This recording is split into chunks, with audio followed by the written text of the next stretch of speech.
Hi, Mooji. Hello. There's something I want to confirm. After a very long journey, After? a very long journey, After a very long journey, okay. I feel like the search is the problem itself. You feel like the search is The problem itself observing itself? is the problem. Or the search is a problem? For who? That's it. I have been searching and searching for, I have been reading a lot of books about it and searching for truth, but I have come to see that searching is putting a lot of suffering, is making a lot of suffering for me. Only when I call off the search, Yes. Then what happened? I feel relieved. Relieved, yeah. When I want you all to listen to this. I want you all to listen to this. Because it's not the first and it's not going to be the last time you hear this. You say, I feel I've been searching for a long time, long journey. Now I feel that the searching has been the problem. The searching has caused me a lot of suffering. So I called off the search. When I called off the search, I feel relieved. Are you free? when I'm just being. Why when? Is it a choice you make?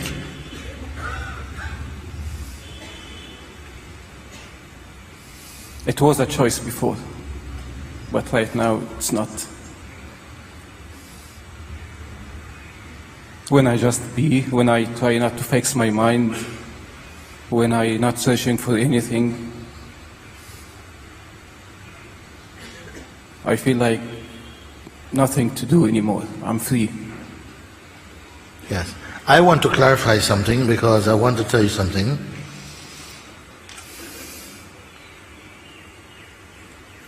Sometimes you say you were searching, okay? I'm going to move away from you for 1 second. You stay there. I'm going to broaden it a little bit. People say we are searching, and my searching has caused a lot of pain.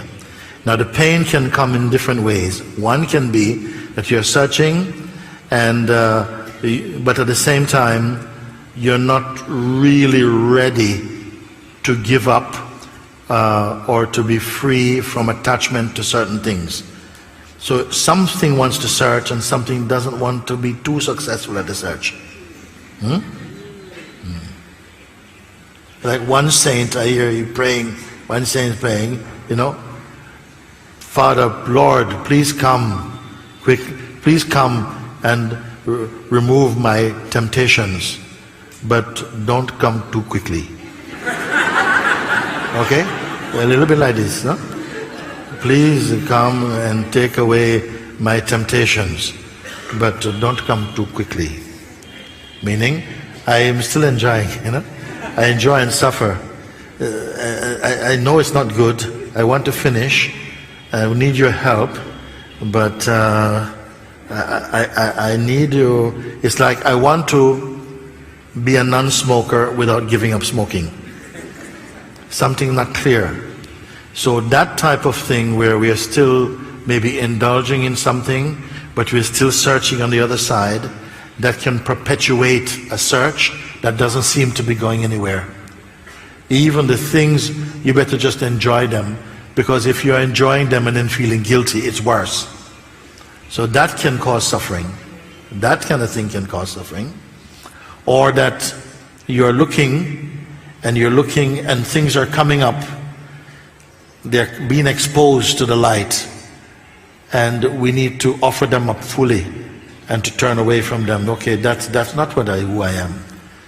But we throw something out, and then you go back to the dustbin and you're taking something back, or something like that. Or you're searching only kind of mentally, and like this it can happen. Or you are searching somehow and there's been some success, and now it come to a time that something really crucial is now to be seen.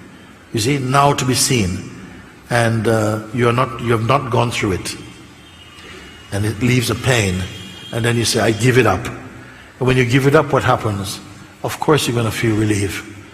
Oh my God, I feel so relieved. Oh, why did I suffer for so long? I could have just felt this relief. But that's why I ask you, you feel relief, but are you free?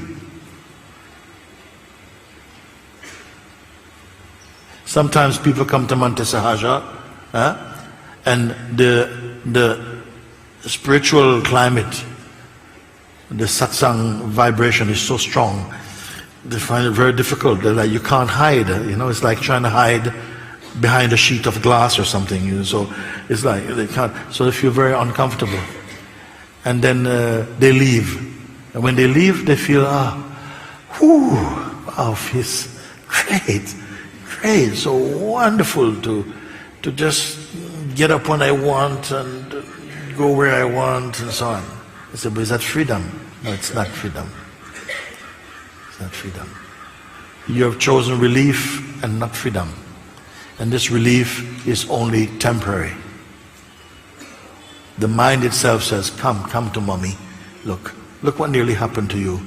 You come here. And it's going to treat you very nicely for a while.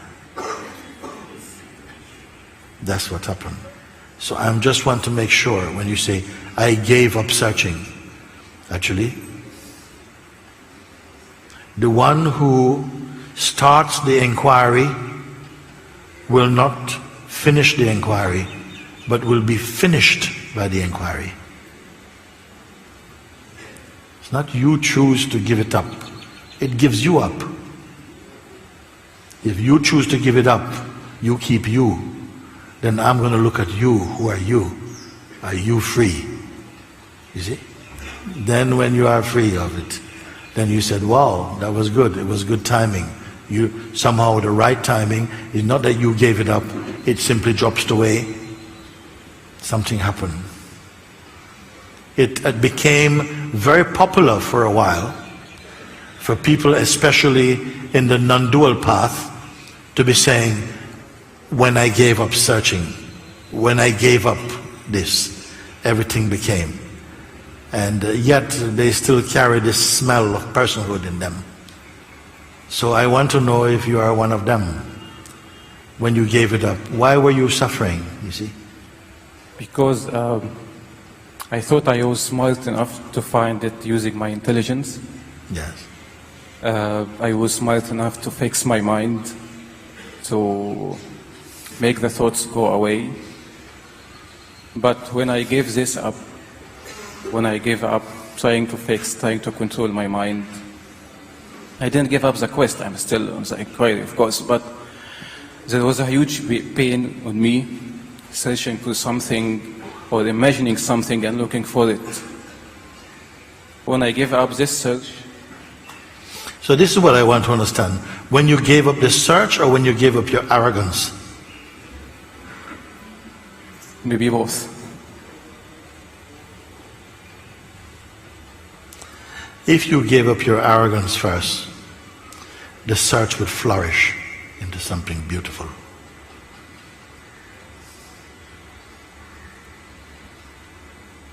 If you drop the arrogance, the search will bring you to something beautiful, because the arrogance was what's causing the suffering. If the arrogance was dropped, the search would really flower into something beautiful. It is the arrogance that causes the suffering, to perpetuate the suffering, to make you feel you're not getting anywhere. If the arrogance is dropped, if I am doing it my way and I am using my intelligence, and then this intelligence you see that's arrogance, and something says,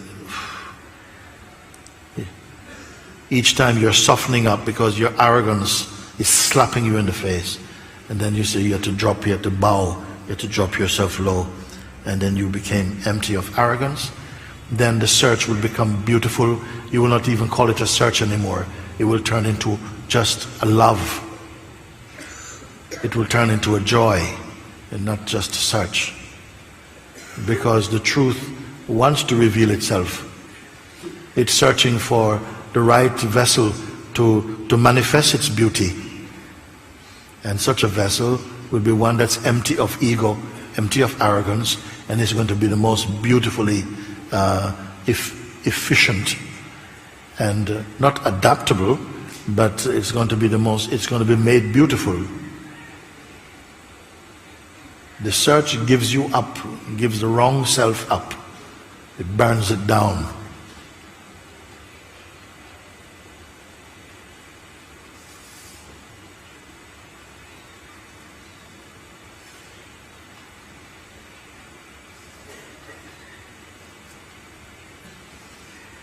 Every day I feel it's annoying to get back to the person, to use the person. To use what? To use the person, to use my ego. It gets annoying every time. I feel it doesn't fit me anymore. I'm sorry, I don't know if it is the monitor, but I'm not hearing so well. Yeah, say again. Every day I feel like my ego or my person doesn't fit me anymore. Doesn't? Fit me. Hurt you anymore, yes. Doesn't fit. No, doesn't fit me.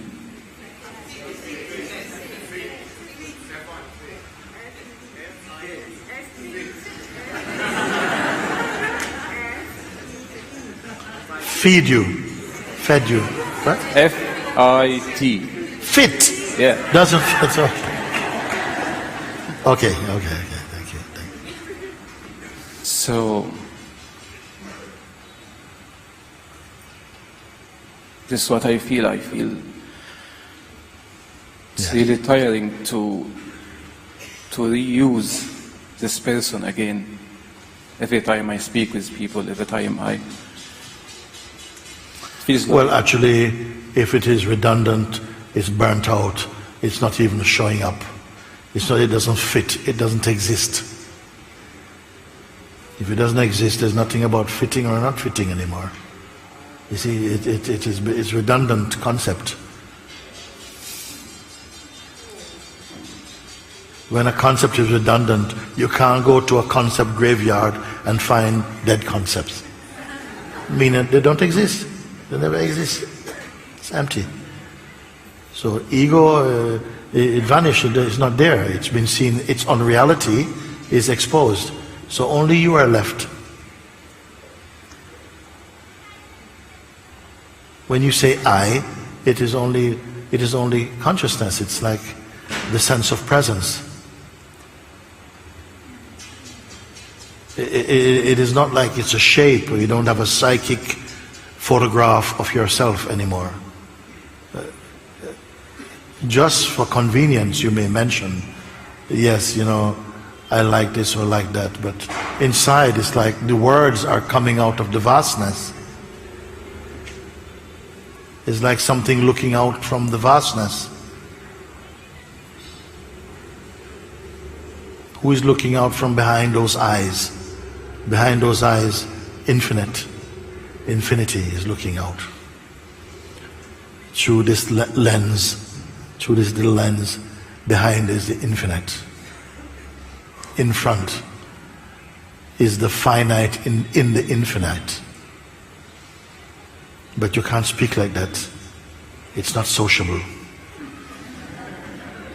Just you look, in the silence of your looking is only a kind of joy. The world is no more a jigsaw puzzle. The world is no longer a jigsaw puzzle for you. It's like a soup of sensations.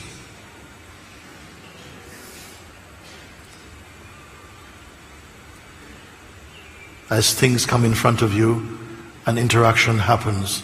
You're witness to actions, reactions, interactions, but they're happening spontaneously somehow. When people ask you to think deeply about something, you don't know how to do that. You have to pretend to be thinking. But it's not thinking. Or if thoughts come, they don't come with any more bad smell Or even if they come and they're stupid, it doesn't mean anything. They can't do anything to you.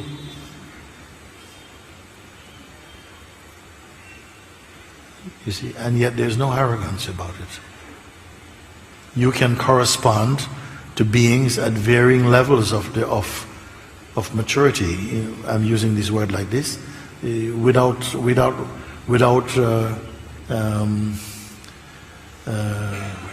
researching them. Spontaneously, something meets the needs of the moment and responds in the appropriate way, without practice, without techniques, without strategy. Such is the nature of the beingness.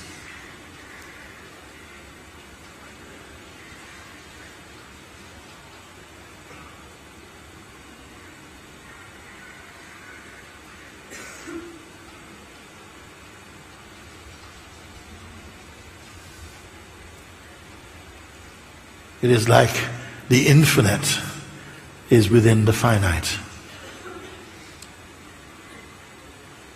You are the invisible inside the visible. The formless inside the form or something. But don't speak about this with anybody. Quietly keep just enjoying the sweetness, the ripening of the being. Very few people can converse with you in that inner subtlety. So if you want to socialize about it, I don't know. I don't know how it is possible. Some people, they like to talk about this, just like talk. But it is not for that.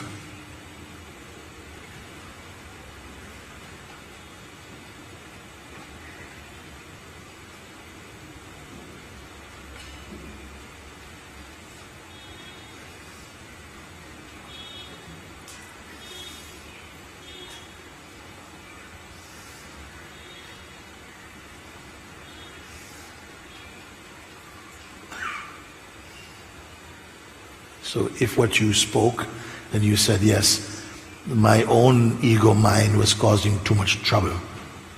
You see, not the search. Everyone starts off searching, and gradually this searching it turns into love.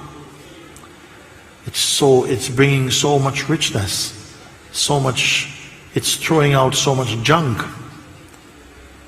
It's revealing so much space.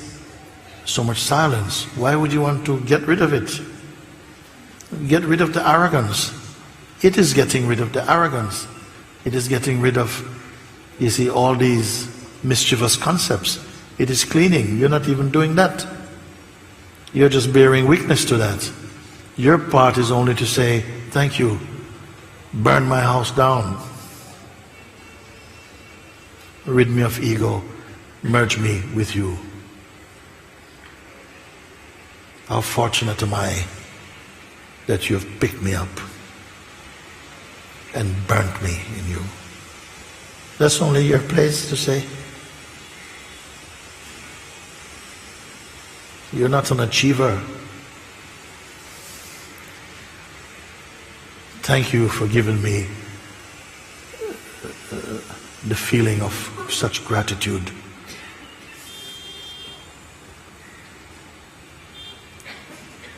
What could I have done to deserve such grace? Maybe it starts like that. And even this I also is thinning away.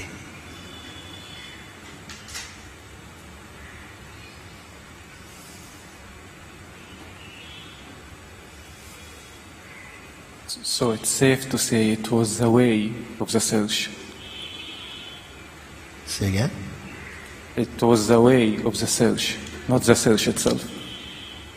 It is the way to search, not the search itself. Yes.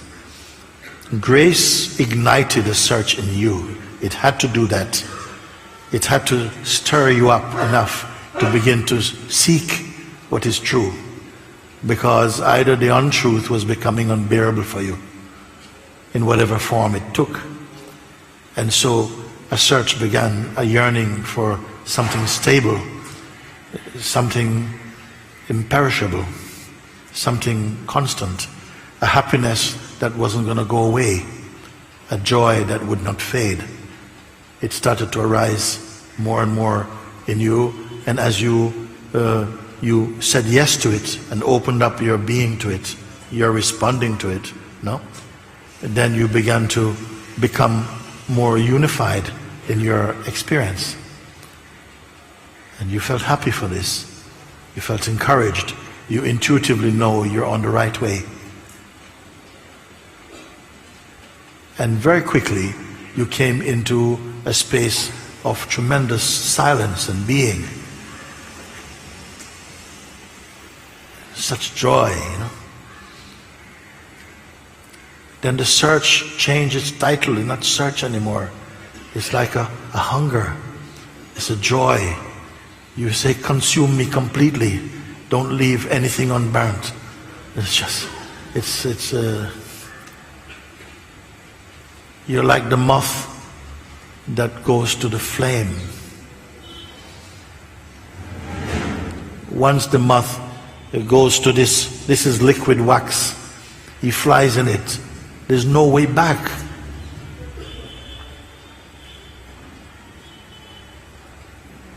Once he touches this liquid wax, nothing can rescue him. And he does it completely. Something inside you say, absorb me like this. Your parents won't understand. Your husband or wife, maybe they don't understand. Your friends won't understand. What can call you so strongly? What can touch you so deeply that you are altered in such a profound way? If you're looking for people to accept you and to encourage you in your journey, you may not find any. You may have to walk for a while in a single way. But a power takes you into the company of those who can nurture you and in whom you can find encouragement, in whom you can find a true friendship.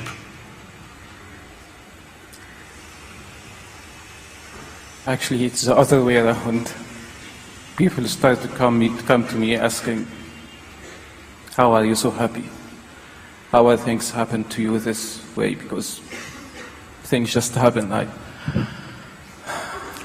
Yes. even fly without booking tickets. It can happen like this, but even here sometimes you need to be careful. Maybe people start to come to you because maybe something inside you wants to be like this also. And very quickly they come, and it might be very quick, and they start to treat you with something very special. Maybe it may be also something you may have to transcend even this also.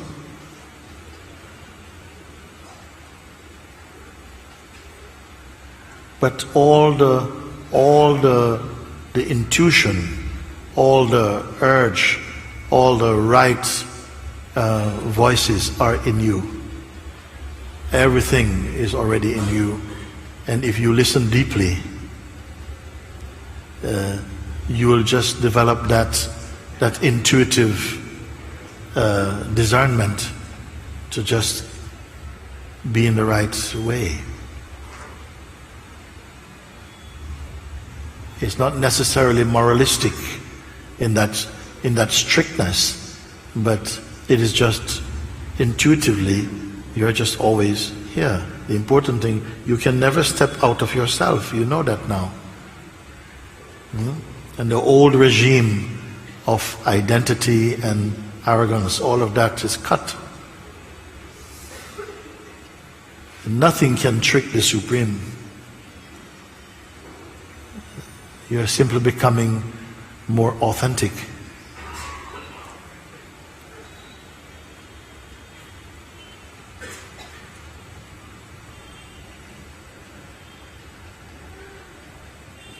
Each one is becoming absorbed in its own unique way.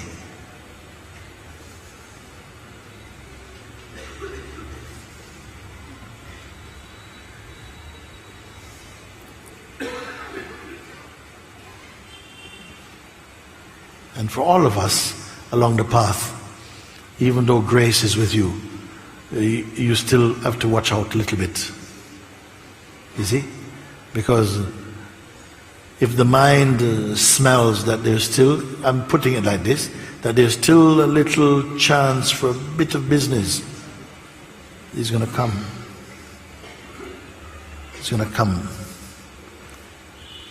through the weakest link, the smallest crack, it will come.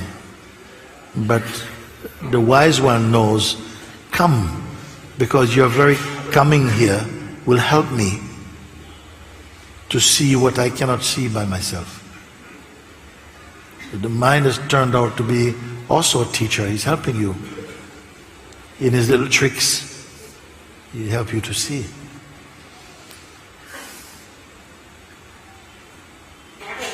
And never say, it is over.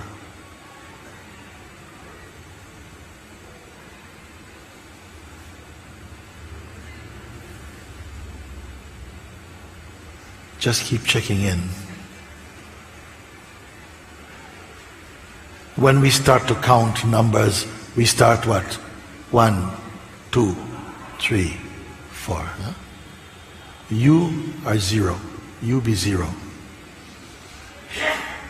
So when the numbers are counted for the beings, you will not be included. You be 0.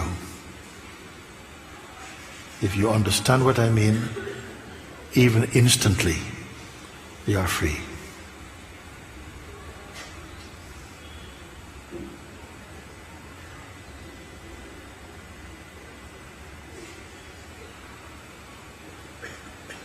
You are not a statistics.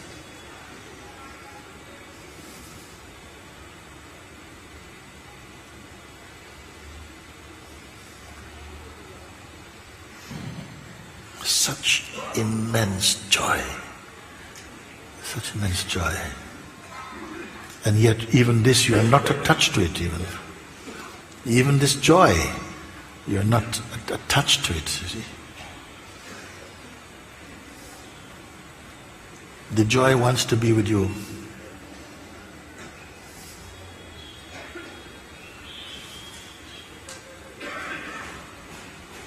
The joy said, I looked all over the world for one who I can be with, I have not found.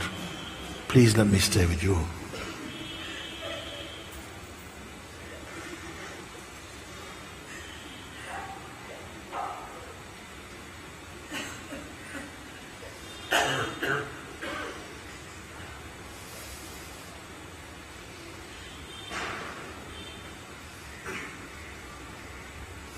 I told a story one time of one Sufi, no?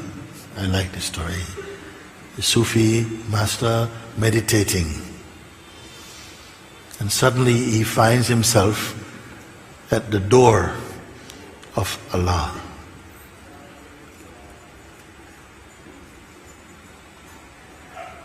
Tup, tup, tup. The voice says, who is it? He says, it is I, my Lord. The voice says, go away.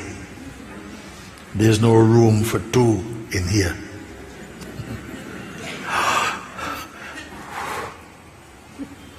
Allah has dismissed me. Allah has thrown me out. What you do if God throw you out? He finds himself again deep in meditation.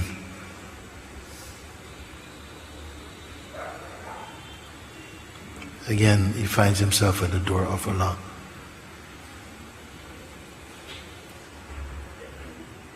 Tup, tup, tup. Who is it?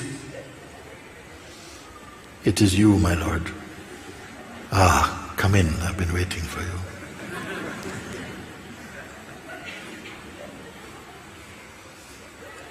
Not two, not one, 0 for you.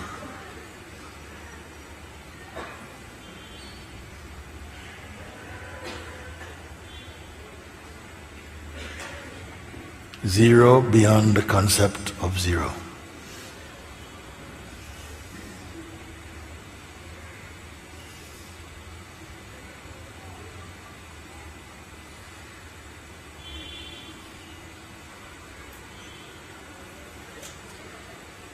What is the opinion of zero?